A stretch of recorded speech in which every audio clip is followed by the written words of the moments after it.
രാഹുൽ ഗാന്ധിയുടെ പാർലമെന്റിലെ പ്രകടനം കാണുമ്പോൾ അദ്ദേഹം നമ്മുടെ വി ഡി സതീശനിൽ നിന്ന് ട്യൂഷൻ എടുത്തിരുന്നെങ്കിലെന്ന് ചിലപ്പോൾ തോന്നും.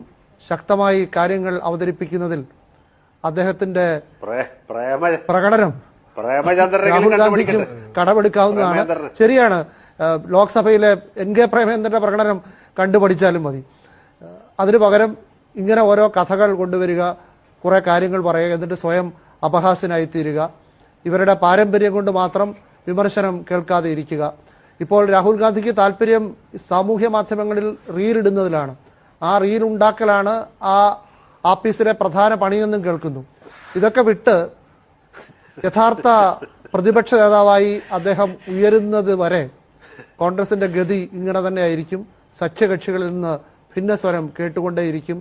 എല്ലാ തെരഞ്ഞെടുപ്പിലും തോറ്റു കഴിയുമ്പോൾ വോട്ടിംഗ് യന്ത്രമെന്നും പിന്നെ അംബാനി അദാനി എന്നൊക്കെ മാത്രം